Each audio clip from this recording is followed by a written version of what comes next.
के खिलाफ व्हाट्सएप पर मीडिया ग्रुप और अन्य ग्रुप के ऊपर किसी प्रकार की अनर्गल टिप्पणी कोई भी व्यक्ति करेगा तो उसके खिलाफ पत्रकार लोग एकजुट होकर और कार्रवाई भी करेंगे और दमखम से उस व्यक्ति के खिलाफ संघर्ष किया जाएगा और जो नौबत बनेगी वैसी कार्रवाई भी की जाएगी। किसी भी प्रकार की कार्रवाई में कोई भी पत्रकार पीछे नहीं हटेगा। अलीराजपुर जिले के समस्त पत्रकार एकजुट है और हमेशा एकजुट रहेंगे। इस प्रकार की बात को कोई भी व्यक्ति अनर्गल टिप्पणी करने के पहले ध्यान में रखे। तो ज्ञापन देने के बाद अभी थाना प्रभारी ने क्या कहा? ज्ञापन अलीराजपुर थाने पर दिया गया है। कल सुबह एसपी साहब से मिला जाएगा और उचित कानूनी कार्रवाई के लिए उन्हें कहा जाएगा और अगर कोई कार्रवाई नहीं होती तो पत्रकार समाज, पूरे जिले का पत्रकार आंदोलन करेंगे। आंदोलन की राह हमारा नैतिक अधिकार है। लगातार पिछले कई समय से 5-6 माह से नगर के कुछ लोग मीडिया के संबंध में अनर्गल टिप्पणी करते आ रहे थे। आज भी इस प्रकार की टिप्पणी व्हाट्सएप ग्रुपों में की गई, जिसमें सप्लाई के मामले को लेकर मीडिया के ऊपर आरोप लगाए गए। उसी के चलते सभी पत्रकारों में आक्रोश हुआ और सभी ने इकट्ठे हुए और सभी डाक बंगले पर बैठक हुई और वहां पर निर्णय लिया गया है कि इस मामले में जो पत्रकारों के मान सम्मान को जो ठेस पहुंचाने का कार्य जिन लोगों ने किया है उनके खिलाफ वैधानिक कार्रवाई की जाए। उसी को लेकर अभी पुलिस थाने पर आकर हमने टीआई साहब को ज्ञापन दिया है और ज्ञापन में वैधानिक कार्रवाई की मांग की गई है। और यदि इस प्रकार जैसा कि हमारे वरिष्ठ रघु दादा ने बताया कि यदि कोई कार्रवाई पुलिस नहीं करती है तो चरणबद्ध आंदोलन भी करेंगे। और एसपी साहब से भी समय मांगा है, चूंकि रात का समय एसपी साहब ने कल का समय दिया है तो कल एसपी साहब से ही मिलेंगे। और एक और यह बात भी है कि मीडिया अलीराजपुर की जनता के हित की लड़ाई लड़ती है, हक की लड़ाई लड़ती है।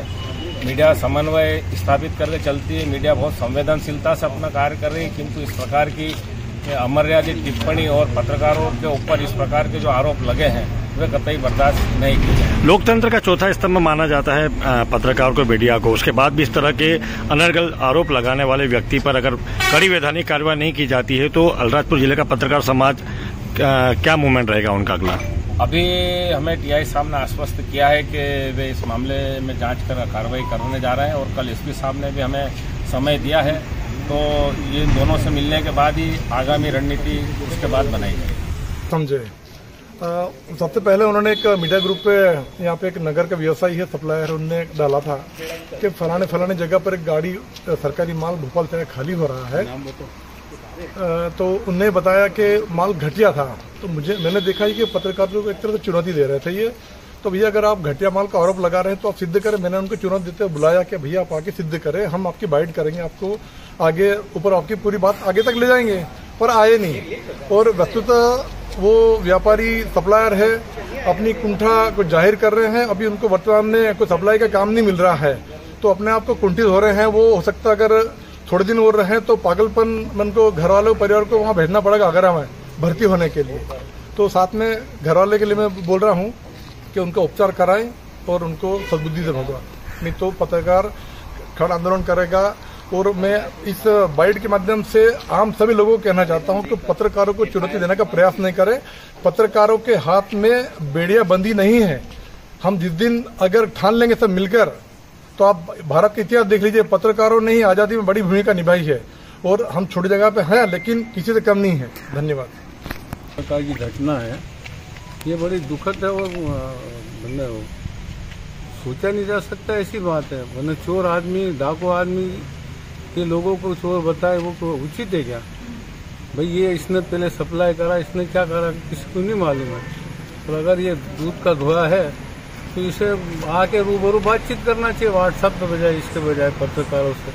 तो अगर इस प्रकार की घटना होगी हम उसका विरोध करेंगे, विरोध नहीं करेंगे बल्कि अगर थाना पर हमने रिपोर्ट करी उस पर कार्रवाई नहीं होगी तो हम धरना देंगे, प्रदर्शन करेंगे और थाने को भी घेराव करेंगे। देखिए, अलीराजपुर जिले की और अलीराजपुर की मीडिया काफ़ी सीधी, सरल और सहज है। यह सबको लेके चलती है। लेकिन कुछ वर्तमान सप्लायर और कुछ पिछले सप्लायर ये अभी मीडिया को हल्के में ले रहे हैं। ये मीडिया को हल्के में न ले, ये अपने आप को अगर बाहुबली समझ रहे हैं तो मीडिया के सामने आकर सामना करें। तो उसके बाद फिर हम देखते हैं कि क्या होता है। अगर मीडिया कुछ नहीं देख रही और कुछ नहीं बोल रही है, इसका मतलब ये नहीं कि मीडिया की आंखों में पट्टी है। अगर वो जिस दिन मीडिया ने अपनी आंखें खोल दी तो इनके दुर्रे बिखर देंगे। विसंगतियां समाज में जो व्याप्त होती है उसे उगाना पत्रकार समाज का पत्रकार का एक काम होता है। इस तरह की विसंगतियां समाज में व्याप्त है, सप्लायर वहां पे मौजूद हैं। अब क्या पत्रकार समाज इन विसंगतियों को उघाड़ेगा? बिल्कुल बिल्कुल, हम तो चाह रहे हैं कि अगर जिस व्यक्ति ने जिसको लग रहा है कि अलीराजपुर की मीडिया कुछ देखे या इन्होंने आंखें बंद कर रखी, तो हम तो चाहते हैं वो भी हमारे सामने खड़े रहे, वो भी बताए ना, वो भी तो आ सकते हैं, वो भी तो एक यहाँ पे जिम्मेदार नागरिक के पद पे है। जिस व्यक्ति पर ने सभी योजना में ठेकेदारों से मिलकर सप्लाई की है, हो सकता है वर्तमान में उन ठेकेदारों से इनकी साठगांठ नहीं हुई हो तो ये सब बौखला रहे हो और मीडिया को मोहरा बना रहे हैं। क्या नाम है उस लिखने वाले व्यक्ति? नीलेश पप्पू जैन।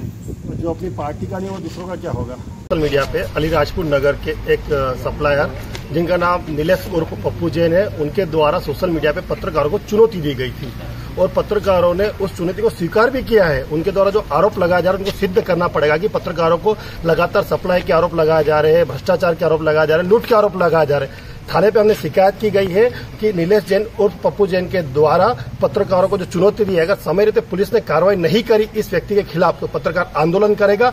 और यह सुन ले मेरी बात को कठोरता से कि जो अपनी पार्टी का नहीं हुआ, जिस पार्टी के साथ में लेके करोड़ों रुपए कमाए, वो पार्टी का नहीं हुआ, अगर नगर के लोगों का क्या होगा, वो क्या किसी का हितैषी होगा। मैं पुलिस प्रशासन से भी निवेदन करता हूं कि समय रहते कार्रवाई करे, बस मेरा यही कहना है। आज यहाँ पे थाना कोतवाली पर मौजूद है, क्या है पूरा घटनाक्रम? देखिए, आज जिस तरह से सोशल मीडिया पर अलीराजपुर मीडिया ग्रुप के अंदर एक सप्लायर द्वारा तथाकथित कुछ कमेंट्स किए जा रहे थे और वो भी पत्रकारों के खिलाफ किए जा रहे थे। पत्रकार एकजुट है और पत्रकार के खिलाफ किसी ने भी अगर गलत आवाज उठाए और किसी ने भी उनका अपमान किया है तो पत्रकार पूरा समाज बर्दाश्त नहीं करेगा। और हम लोग आज यहाँ पे थाने पे आए हैं, एसपी साहब को बुलाया गया था, उसके बावजूद भी हमने टीआई साहब को हमने आवेदन दिया है और उस आवेदन में उनके खिलाफ एफआईआर करने की मांग की गई है। अगर पुलिस प्रशासन की अगर से एफआईआर नहीं होती है और उनके खिलाफ कोई कार्रवाई नहीं होती है तो पत्रकार समाज पूरा सड़क पे आएगा और आंदोलन करेगा और गिरफ्तारी की मांग करेगा। क्या नाम है उस व्यक्ति का? नीलेश जैन के नाम से। पूर्व में भी ये सप्लायर रहा है? पूर्व में सप्लायर रहा है और वो कहीं न कहीं